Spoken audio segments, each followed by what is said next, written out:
hesitation. Got me going crazy. Keep it moving, I'm tuned in to True North Racing. The podcast that you need if you got the need for speed. John Morrison interviewing guests in the industry. Hey, short track, stock car racing. Gotta get it hype. Saturday night under the lights. Hear the engine rooming by. Smell the gas and feel the vibe. Going into overdrive. Drop the flag, then the car zooming by. Hey, True North Racing. Let's go. All right, guys, this week on the True North Racing Podcast, we are bringing in Dale Millard. Dale, how's it going, man? Good, man. How are you? Pretty good. How's your off-season been going? Busy. Really busy, I guess. Putting Caitlin's both cars together. Started with the hot rod just to see if she can get some practice in it, and then just getting on her mini stock now, which is cutting it a little bit close to race season, but it's almost done. So we still got plenty of time. We just need to put a setup in it and do that. But it's been pretty busy. Nice, that's good.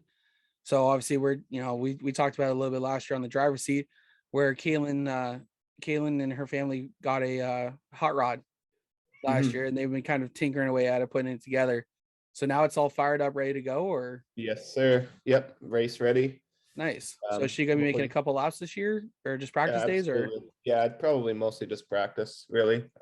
Hopefully, maybe throw her in with the super stocks a few times, because you can do that. You just have to change the tires. Yeah. To the 8-inch rims with the super stock tires instead of the 10-inch wide slicks. So hopefully get her out in that. But obviously the focus is on the mini stock and running points at Flamborough for her. Nice. How's so obviously, we just quickly asked about your off season. So last season, right at the end of there, you ended up selling your car. Yeah. What was the decision behind that? It's not the end of an era, but I guess it's just a break. It was a lot like rebuilding that car through COVID, and then having like the first real season with that car redone was 2020, which was just like a handful of races, which I only did 2 or 3. I only did 2. I left early one race. It's just, I don't know, it was a lot.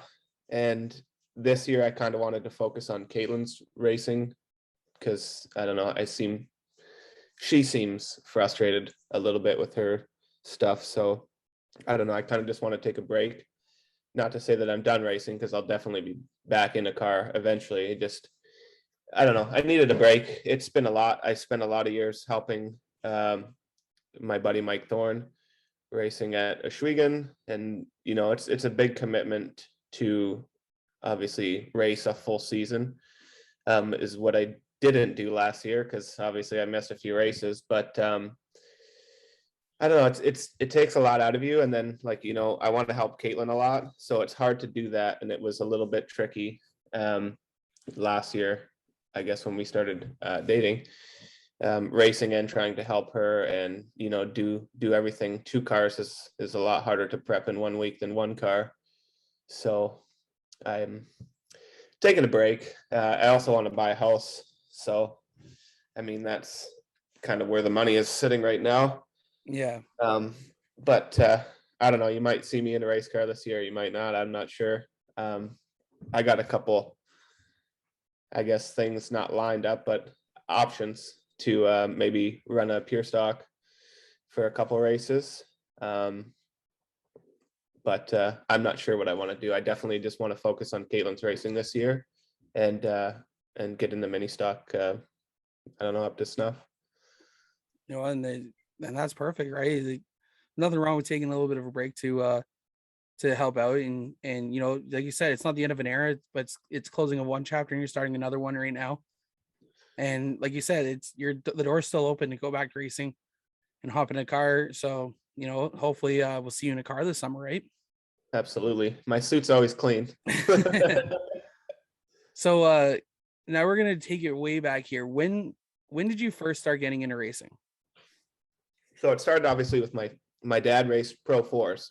Okay. And that started with my neighbor back when I was like in diapers, like I was not even 1 year old. My neighbor had a Pro 4 modified, and this was back in the day when they were full-bodied cars, Okay. and there was a lot of them. Like there was 30 cars showing up to the track every night. So he went with my neighbor once, and obviously got hooked right away. My family has a background of cars. My grandfather is a mechanic, owned his own shop for years. My dad's a truck driver. My uncle works in the trucking industry. So like it's all vehicle related stuff. So he came home and he basically told my mom he's buying a race car. So I spent a lot of my youth in the shop with my dad. And then right as I was pretty much old enough to kind of get behind the wheel of that car, he sold it. Usually the way it goes. Yeah. So I had only had the pleasure of driving that around our parking lot. So then I, was hanging out with some guys, mainly my neighbor. His name is Brendan, and he raced go-karts at Cameron Motorsports in Hamilton. So I, hung out with him, went to the track with him a bunch, watched him race, started helping him, started helping a couple other guys, and then eventually started working for the race team there. That's run by Trevor Wickens, which is Robert Wickens' brother. Okay. So Trevor owns Prime Power Sports, which is a team. They travel all across North America. They've even been over into Europe and stuff like that to race go-karts. So I kind of traveled with them for, I don't know, many years when I was younger. From 15 to 20 years old, I would go all over North America. We went to Florida 4 or 5 times a year. So, oh wow, I mean, racing's always really been in my blood, but I didn't really get my first chance to drive a race car until I started driving the Burger Barn mini stock at Ashwaubenon. That was my first kind of real race car experience, which was really cool, but also short-lived. How come it was short-lived? There was an incident with a fellow driver one night that led to an altercation I would say on the track after the checkered flag, which wasn't really to do with me, but somebody's car was on top of the back of my car. Oh. And so it spilled over into the pits for some stuff. And then it was kind of just like a decision made by the team owner, Jason Hill. He just kind of said, look, we can't have that stuff happen. And it was really, I mean, it was a fault of mine, but it was also not a fault of mine. I mean, it's just stuff that happens at the racetrack, heated stuff. So I only ran, I think, half the season. And then Mark Bazine finished the season out in that car. Okay. So then from there, I wanted to buy another dirt car. So I was looking for a 240 because that's what that car was a Nissan 240. And I was so familiar with them and I knew all the suspension geometry, playing around with it and stuff like that. So I bought the 240 that I just had from Matt Young, who bought it from a guy who won it in a raffle from Blair Wickett, who's it's a crazy story. And then I was gonna run that on the dirt. And then I realized, well, this motor is not legal for the dirt. And then I thought to myself, well, nobody's really going to know unless I pull it apart. And then I was like, well, I already got all these pavement tires and all this stuff. So then I put it back together and just ran my first year at Flamborough, which was 2019. And the first few race nights, there was a demon inside that car and I could not figure it out. And it ended up being some pieces of plastic in the fuel pump. And it was so frustrating. It was the worst, I don't know, I'm going to say 4 weeks of my life trying to figure that out. Oh man. And once I had it figured out, the next week I went to the racetrack, I piled it into the wall, like just destroyed the car. The front clip was destroyed.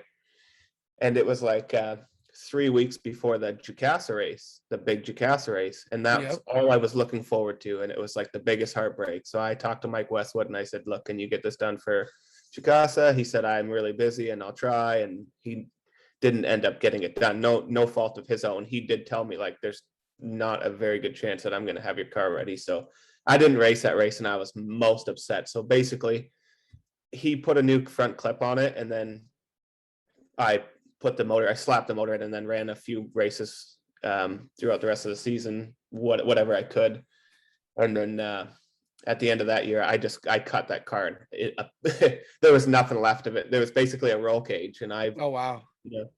So it was at my buddy Jimmy Lowenberg's shop, who is probably one of the best fabricators in, I would say, probably North America. And I say that only because anybody can weld late models together on a jig, but this guy can fabricate anything out of anything. He's really, really smart, and he knows a lot of things about race cars. So I rebuilt that car and then came back in 2020, obviously, and it was a short-lived season. So and then last year obviously was my first real full season in that car, and it was really successful. I think I finished in the top 5 out of the 15 races I ran. I think 12 top 5s, and I think I didn't finish outside of the top 10. I mean, that's not saying much because there's rarely over 10 cars at Flamborough, but it was pretty successful. A few nights I was running same lap times as Sean Taylor and Dylan Sharp, which was pretty cool. So it was a lot of fun, but I mean, it was frustrating at the end of the year because even last year I had a few problems with the motor and doing this and doing that. So it got a lot. It took a lot out of me.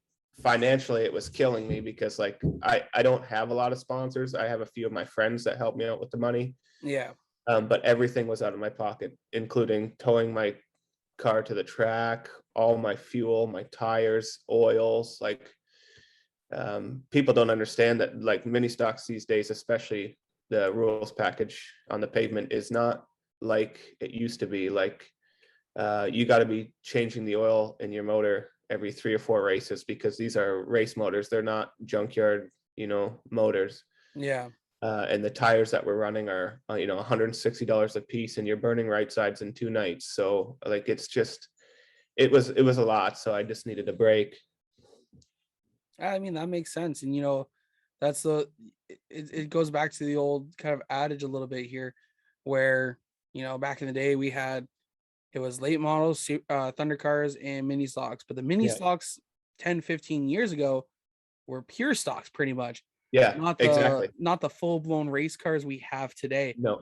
So yeah, that's exactly. the big thing, right? Is now we have that what was supposed to be an introductory class is now a quote unquote pro class because and these cars aren't going for cheap anymore. They're going for $8,000-$10,000 where 10 years ago you'd sell it off for the price of what a pure stock would go for. Yeah. Right.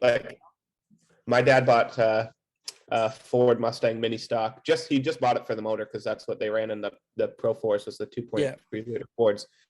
He bought a Mustang mini stock. I think it was in 1999 or 2000 for $500. Yeah. And these guys were literally taking a Fox body Mustang, kicking the windows out of it, taking all the interior trim out of it, and putting a roll bar in it and going racing. And now you're looking at if you want to build a brand new mini stock and be competitive, you're looking at $30,000 to $40,000, no problem. It's crazy the way the market has gone for them. Yeah, it's insane, and it's not. It's more to do with I think the tracks than anything. It's just all the drivers are pushing for more and more and more, and the tracks keep allowing it more and more and more, and you'll see eventually the pure stocks end up where the mini stocks are now. Yep.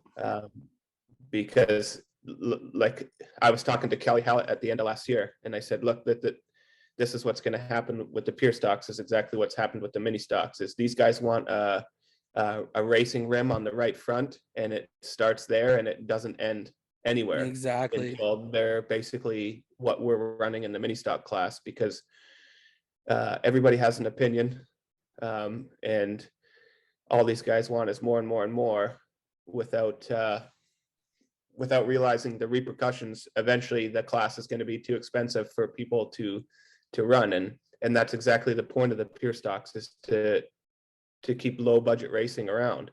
Yep. Because that's what you need. Not everybody has a big stack of cash sitting around where they can go out and buy a pro late model or, start in a super stock. Some people have to start in a pure stock and show their talent and then get some people to fund them. Yeah. So like I was saying to Kelly, like you'll see the pure stocks do the exact same thing as the mini stocks have. And it's really inevitable because, the drivers will never stop pushing until they get what they want. So. And that's unfortunate, right? It's, I'm trying to think how to word it here. We don't want to go backwards because that's exactly what we saw the mini stocks happen. The mini stocks were, I remember, I don't know who was announcing back in probably about 2007, 2008-ish. I don't know who was announcing, but the one key thing I heard each time I went was these mini stocks are cars you can pull right off the road, slap a roll cage in, and go racing with minimal additions. Yep. Since then, so 10 years, over 10 years now, 13, 14 years now, almost 15 years later, we're now saying the same thing about mini stock or pure stocks. 10 years down the road, those pure stocks, we're gonna have to combine the pure stocks and mini stocks at one point here. Yeah, there'll be an outlaw class, I think. Which is kind of what what's his name's doing at Sauble. Oh yeah, with the combined force in the United Eights, which I think in theory is a decent idea, but I also think in theory it's not a good idea because you're dividing now. Instead of you're sticking to a certain class, you're sticking to a mini stock or you're sticking to a pure stock. Now you're changing the rules package of your car specifically to go race a one-off event, which is cool in a sense, but it's also a bit of a pain in the ass, really. So the one cool thing I do like about that Sauble is doing, and this isn't me pushing Sauble here, as a lot of people know now, I'm the media guy at Sauble. But the one thing I always found interesting was the fact there is no tech. You just can't break out of the 17.3, I believe it is, or the whatever. I think they're changing it this year to 17.5. Yeah. I think it was 17.1 last year. Now I think it went to 17.3 this year.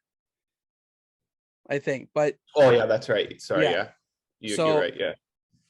For me, in reality, you can go take your mini stock, go take Caitlin's mini stock up there, run a night, and you're gonna be competitive because you just can't break out of that 17.3 bracket. And that's all about car control at that point. That's not about, I heard last year there was a guy who had a turbo in his car because there's no tech. You can put in whatever you want, right? No, I agree in that aspect, but I disagree with joining some pure stocks in with some mini stocks because if you watched, I don't know if you were at the race. I was not at the race, but I was watching a couple of live stream videos and you can see like the difference in classes, right? You could see where the mini stocks are running versus where the pure stocks are running. Yeah. And you get into that, the situations where you are lapping these pure stock drivers who are, not to say less talented, but definitely less experienced and have poor handling cars versus the mini stocks. And what you're going to get eventually is a few wrecks where people get quite upset. Yeah. In terms of some guys $2,000 pure stock just destroyed some guy's $20,000 mini stock. Hey, you're not wrong there, actually. It's inevitable to happen. And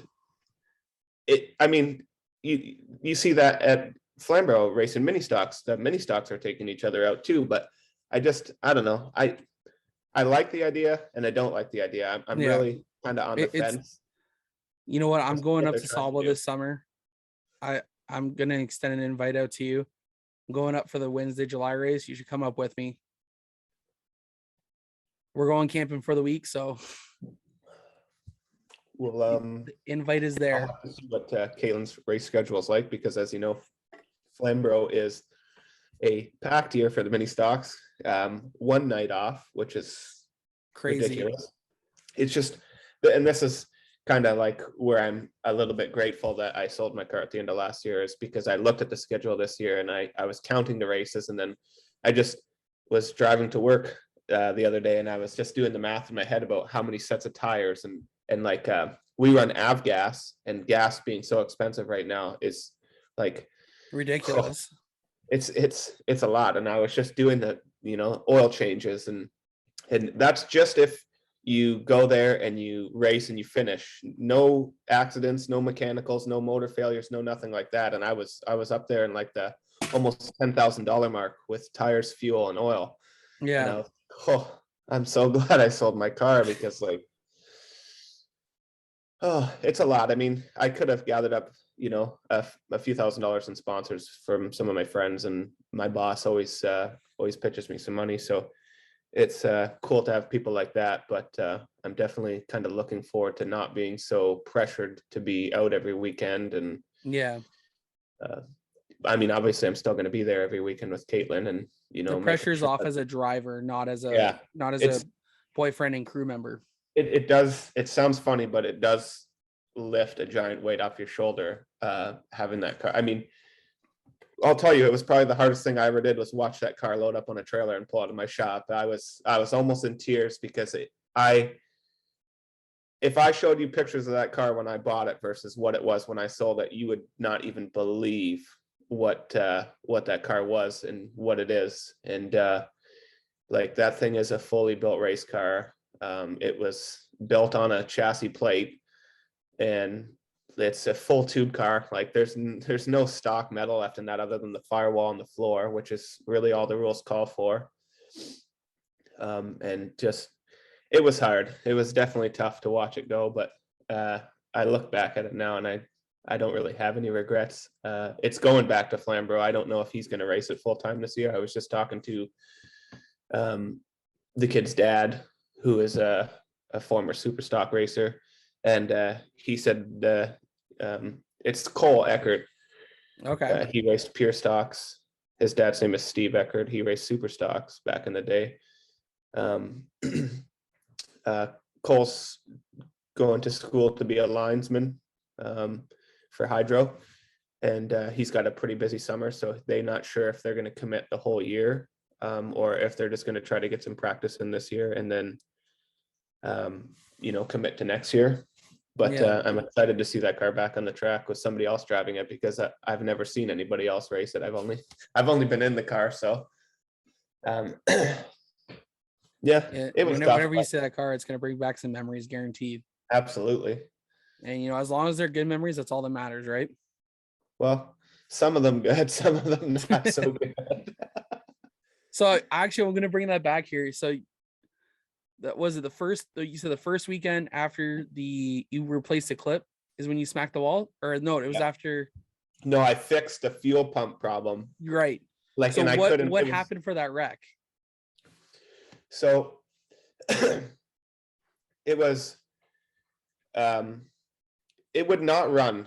It would run for 2 or 3 laps, and then it would just start spitting, and it would be like half throttle, and it was just so frustrating. And then it took one of my dad's friends, actually a former racer, I shouldn't say former racer, current racer, Trevor DeBoer, who races Thunder stocks at Ashwaubenon. His brother races mini stocks at Ashwaubenon. Actually, both his brothers do.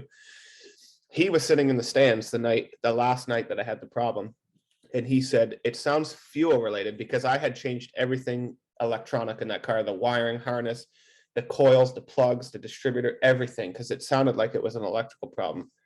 So I finally got it figured out. It was just plastic chunks in the fuel pump that were from somebody drilling the pickups in the fuel tank and not cleaning the plastics, the drill filings out.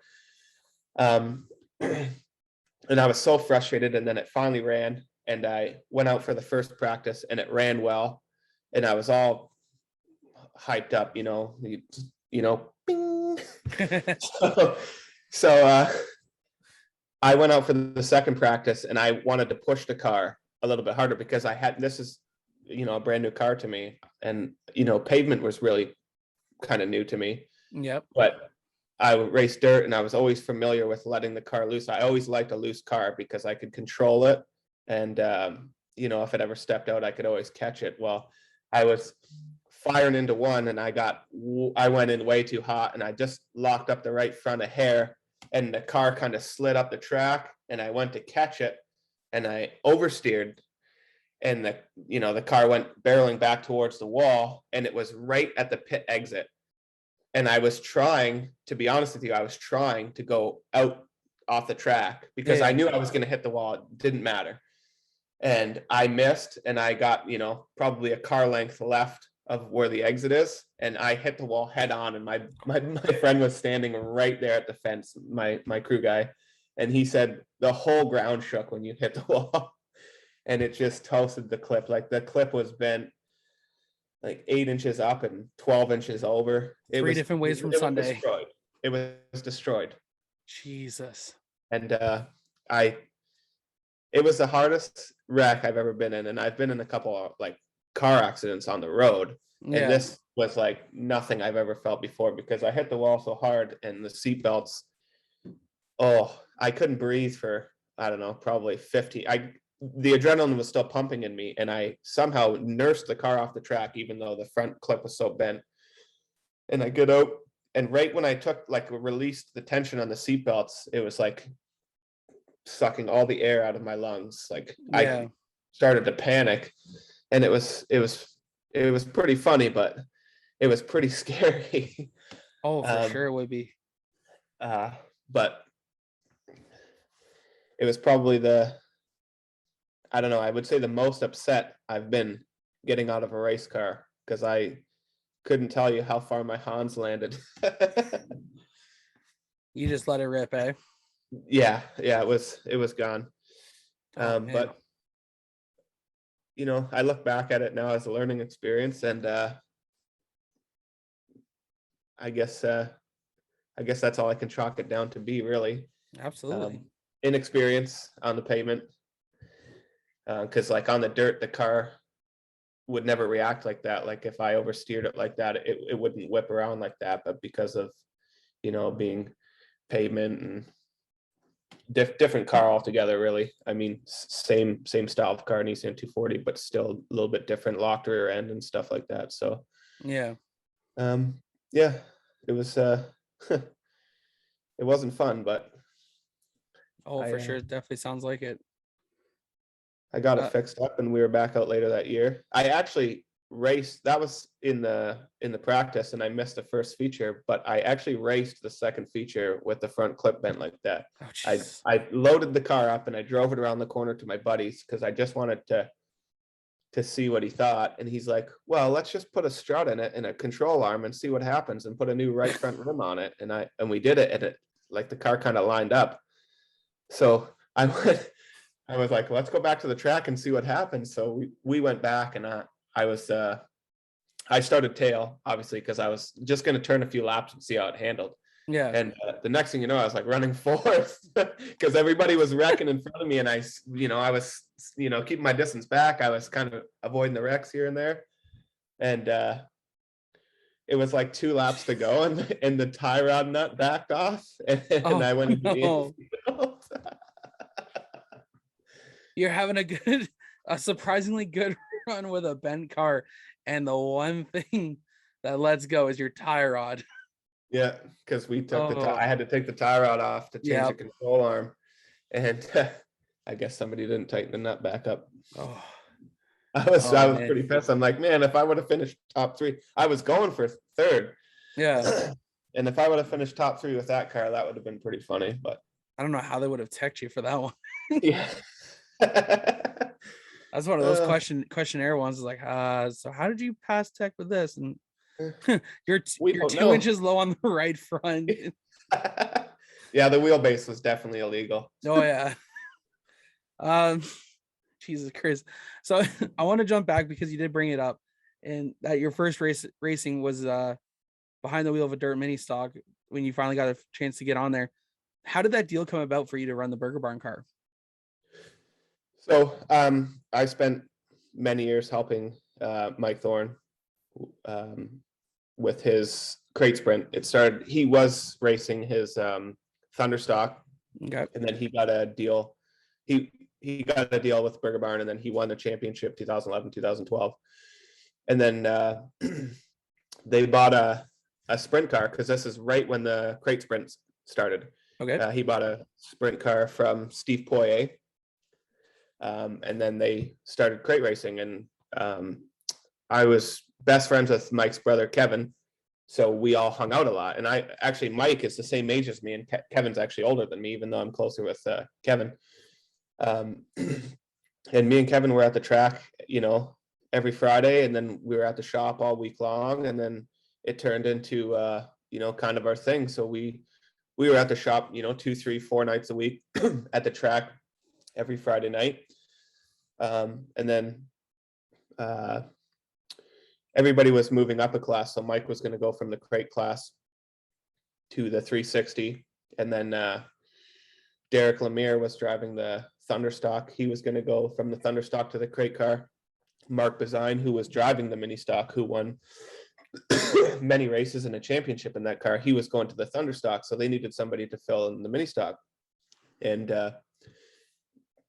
I'm not sure exactly how my name got thrown in the mix, but Jason Hill approached me at the track on the last night of 2017.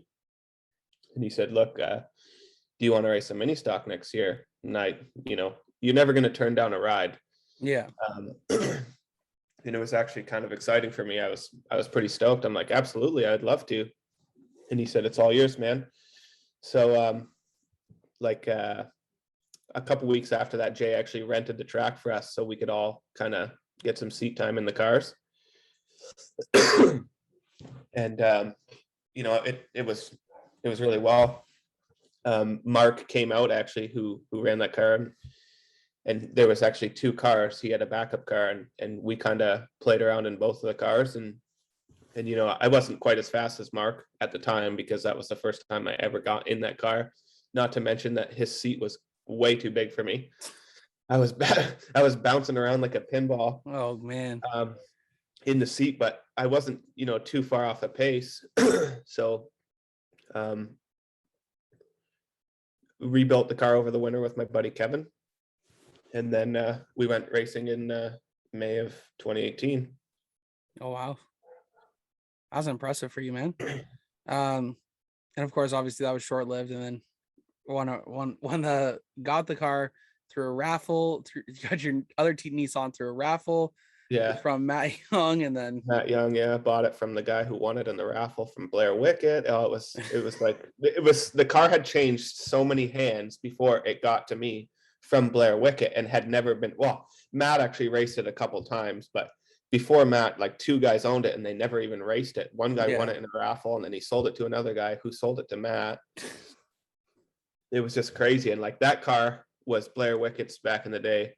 He won in 2016, I think 2016 or 2017. He won a pile of races in that thing. But when I got it, it was used and abused. It was ugly. It was beat up. It was, every quarter panel, every fender was smashed to pieces. The bumper was being held on by duct tape. Like, it was ugly. Oh, for sure. Definitely sounds like it. So obviously, let's come back to the present day. With obviously your plans to not race this year, but you do have options. How many times do you think we can see you behind the wheel of a stock car this year, with Flamber only having one night off from mini stocks? Yeah, probably maybe two or 3 at most. Probably, I would say probably 2 or 3 if I was going to do it. But obviously my main focus is definitely on Caitlin. So like, if it interfered at all with what I have to do with her and her car and her racing, I'd obviously turn it down. But I wouldn't say I've had an offer. I mean, I was offered, if I wanted to get some laps in, I could run a pure stock at Flamborough for a couple nights. So we'll see. I mean, if it's something to do, it's something to do. Absolutely. But again, I want to focus on Caitlin and getting her race car running around at the front, because I mean, that's what I said I was going to do. So I'm a man of my word. Absolutely. Well, Dale, I think we're going to jump into our fan question period. As you saw earlier today, that we put out there on Facebook and Instagram and Twitter, that you were going to be joining us tonight. And of course, if anyone wanted to put out some or ask some questions for you, they could. And we got some really weird ones this week, so I really hope you're ready to answer them. Oh, Jesus. So the first one up, and I'm gonna tie this in perfectly because we were just talking about how you're gonna be helping out Keelan. How does it feel being the second greatest mini stock driver next to your own girlfriend? And that one comes from Megan Mitchell. Oh, I know who it came from. Oh, I know you know. I'm just letting everyone else know. I'm perfectly okay with that, actually. Kaylin is a very, very talented race car driver. She lacks confidence in herself, but she definitely has a lot of talent behind the wheel of a race car. So I'm okay with that. All right. Our second question comes again from Megan Mitchell.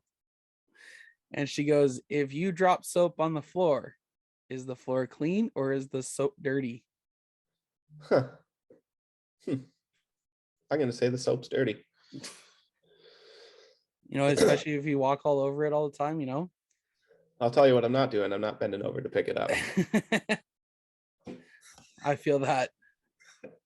Our next question comes again from Megan Mitchell.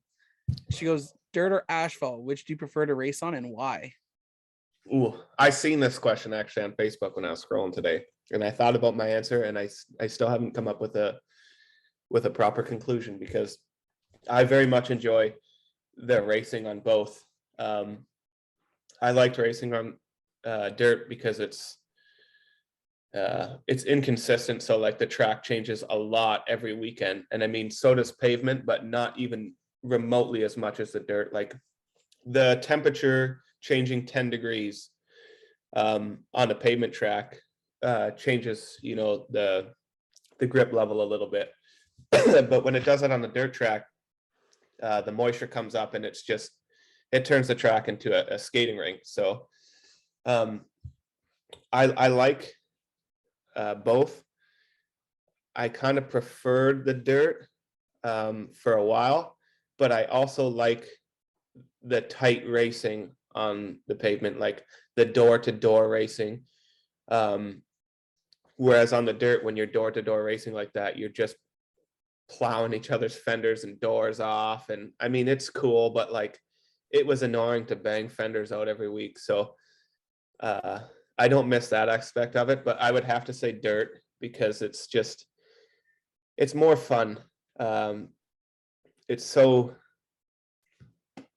I don't know what the proper word for it is, but it's a different kind of racing for me. Hey, nothing wrong with that, man. Our last question comes to us from Link Arison, and they go, chickpea or garbanzo bean and why? Link's pretty funny. I've known him for a long time. He used to race Pro Fours with my dad. And I told him a funny joke, the chickpea joke, and he has never let it down. And I'm going to have to say chickpea, but also Link, put your shirt on. Alrighty then. Well, that wraps up our fan question period. Of course, we want to thank all our fans for submitting questions each and every week. Make sure you guys tune in next Sunday around noon to find out who will be our next guest next week on the show, which I already do because I talked to him earlier today. But make sure we confirmed earlier today that he's still coming on next week. But yeah, of course, get your questions ready for next week, and I'll let you guys know at the end of the episode who is coming on next week. Excited. I was going to listen to the Cal Steckley one today, but I had to go out into the shop and help Caitlin's dad put them over. Come on, man. I know. Come on, man. I wanted to listen to it. I got a lot of respect for Cal. Oh, he's such a talented race car driver, and he's so young yet. Like I cannot believe what that kid did the first race in the Pro Late Model at Flamborough. Like I just watched him dust the field, and I was just in awe, really. Like I got a lot of respect for him because obviously the first 2 years of my mini stock, I raced with him. Obviously he was far out of my league in terms of speed, but he was always really clean racer. He's a really nice kid. Like, I talked to him a few times. I actually parked beside him a few times on a few different occasions. And his dad is a really smart guy, obviously, as you know, Scott. having the Pinty's team. He's really smart and, gave me a few tips, a little bit of advice here and there in terms of trying to help the improvement in handling of my car.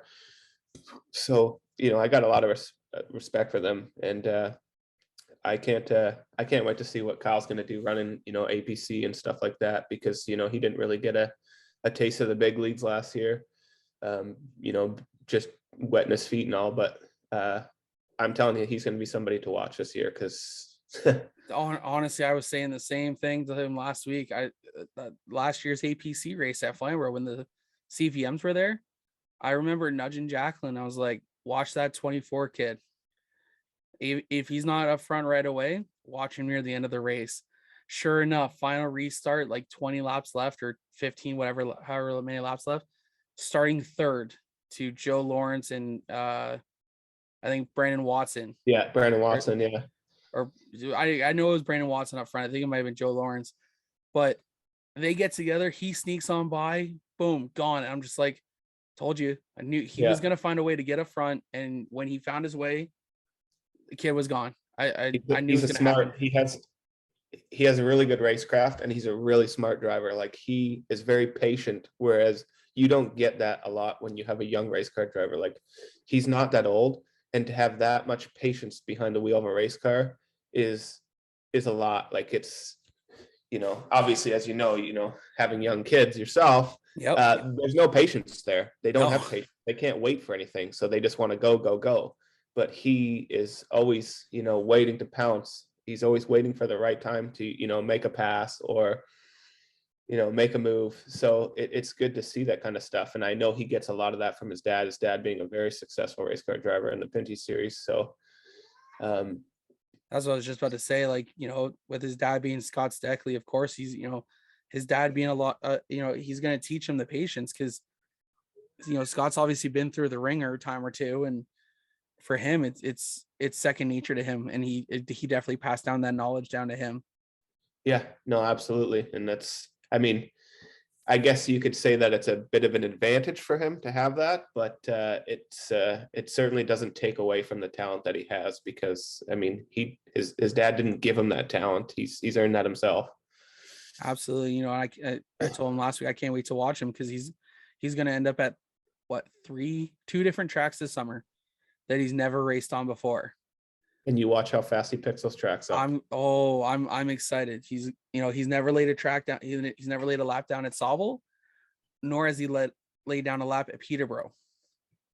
So I want to watch that APC race at Peterborough and see how well he does there. Well, it'll be exciting to see. He's definitely going to be one to watch this year. He's my pick to win the championship, not gonna lie. It's I would say he'll be up there. I don't know if he'll win. There's a lot of talent there. I'm not sure. I don't know what other guys are doing. Like, I haven't seen Joe Lawrence's plans or Brandon Watson's plans. I know Brandon's been racing in the States a little bit this year. And he's also going full-time Pinty's racing this year. Yeah, so I would imagine he's probably not going to run APC, or he'll run on off weekends that or see what Trayton's doing. Trayton's another one. I don't know what he's doing. I don't know what his plans are. I don't know if he's going to be racing Pinty's with Scott Steckley's team again. Yeah.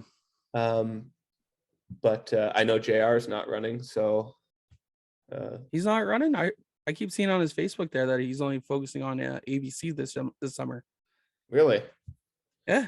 I'll send you the post afterwards. Really? I haven't seen anything like that. I've just I've been watching his Instagram. He's building that old late model that he I cannot wait to see that how it looks.